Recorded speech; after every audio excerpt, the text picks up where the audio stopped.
Helwani didn't hold back in his latest reaction. He finally addressed the massive petition that's circulating all over the internet, the one that demands Jon Jones be stripped of his UFC title. And guess what? That petition has already crossed 115,000 signatures. That's not a small number. That's a lot of people saying enough is enough.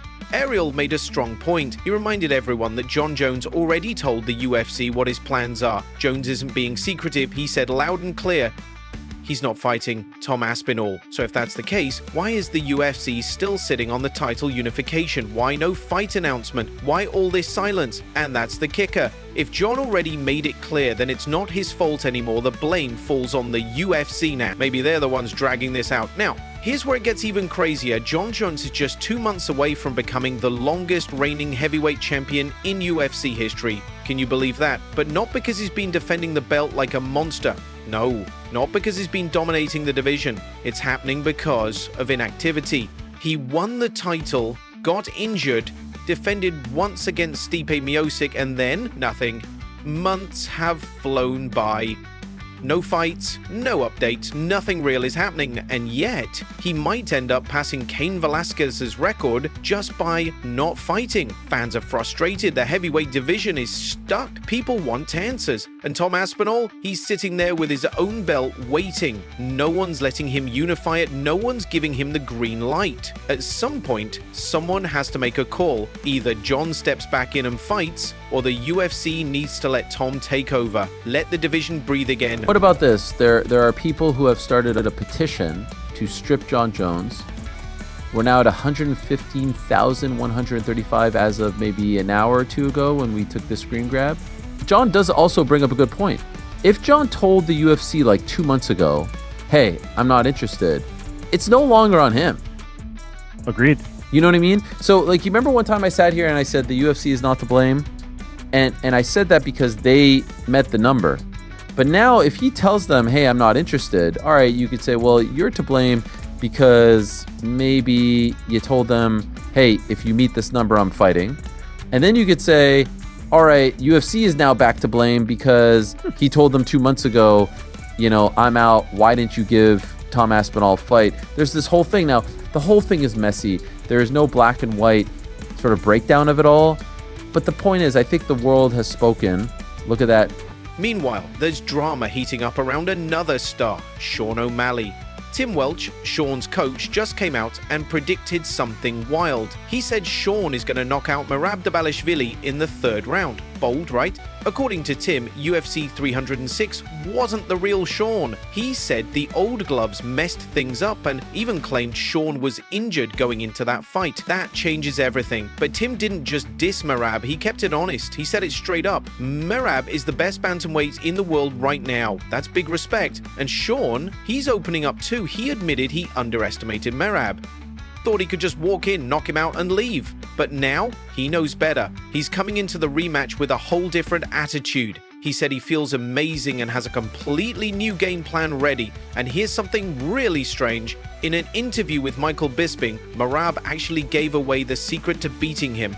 No joke. He literally said if Sean wants a chance, he can't stay on the outside like last time. He needs to close the distance, fight more aggressively, and make it dirty. He even admitted that Sean's body kicks hurt a lot. Merab said those kicks were doing serious damage and that Sean should keep using them. It's not often a champion gives away their weakness, but Merab was honest about it. So now we've got a rematch where both sides are fired up and the strategy is already being teased. What do you think will happen? Man, I envision a hard fight where Suge's coming out of there dirty, but I envision him finding one of his shots. We got the old gloves backs, and those things are like fucking rocks, those gloves. And I envision him cracking Merab on the lips, hurting him, cracking him again, and then TKOing him. Wow. Late, middle, early? Maybe third round. All right. And then we do it again for a 3rd time. Yep. Like Sugar's in great shape. He's ready to fight for 25 minutes. Whatever's going to happen is going to happen on that night. Do you still feel the same about Merab? In what way? Well, you said like he's reckless, he leaves his chin, he could get knocked out, things like that, or do you view him in a different way? Yeah, I mean, I definitely view him in a different way.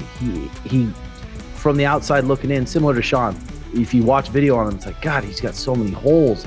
But then when he's in front of you, it's different. His timing on his shots is so good, and he's so explosive, and he penetrates so hard, and he'll run through you. Definitely not underestimating it. Now let's get back to Jon Jones, because things just got more personal. Vugar Oruyov, an Olympic wrestler who trains with Jon, recently shared some very surprising stories. He said Jon's behavior has completely changed. Jon used to be super intense in the gym, everyone knows that. But lately, he's been taking long breaks during training, disappearing mid-section and then just coming back and stepping out again. Worse, Vugar said Jon would smoke weed during training and then just fall asleep on the couch. During practice, that's not the Jon people knew.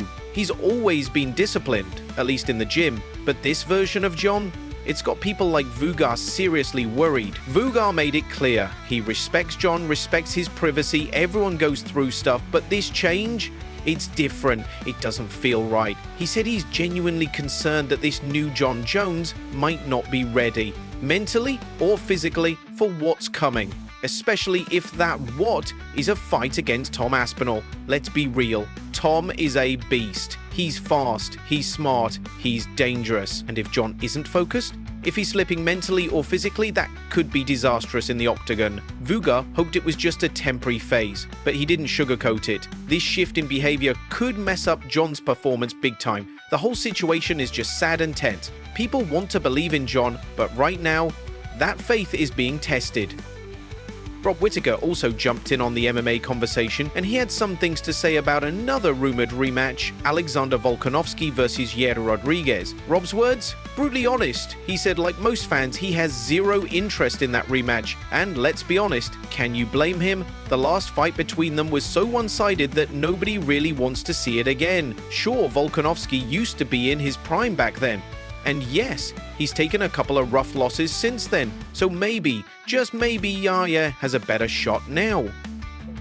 But even that theory isn't exciting fans. Even when Yair completely dominated Patricio Pitbull, it didn't move the needle. Fans just aren't feeling it. Instead, people are buzzing about Yair versus Diego Lopes. That one has real heat behind it. These two were throwing shade at each other at the UFC 314 press conference, exchanging words, staring each other down. It got people talking, and guess what? Both of them are from Mexico, so if UFC Noche is happening in Mexico, then this fight makes perfect sense. It's got everything: history, drama, hype, everything the fans crave. That's the fight people want, not another repeat of something they've already seen. Mate, no one wants to see this fight. No one. Yes. no one was sitting at home thinking, I didn't know, you know what fight I want to run back? Volk and Yair, okay? Not yet anyway, because Volk did some good, honest work in that first fight, okay? Mm-hmm. And I thought Yair had a lot to work on from that fight.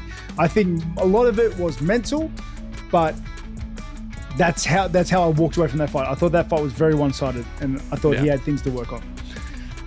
And by no means is this to be offensive, okay? Because I know someone's got to just clip this and send it to him, and then I'm going to have another enemy. But it's just, this is how I've just seen things, okay? Through my lenses, which could be wrong or skewed or half blind. It doesn't matter. Now, there was a storyline that whole fight week with him and Diego, okay? I wanted that fight to happen. Thanks for watching. Don't forget to like and subscribe for your daily MMA updates.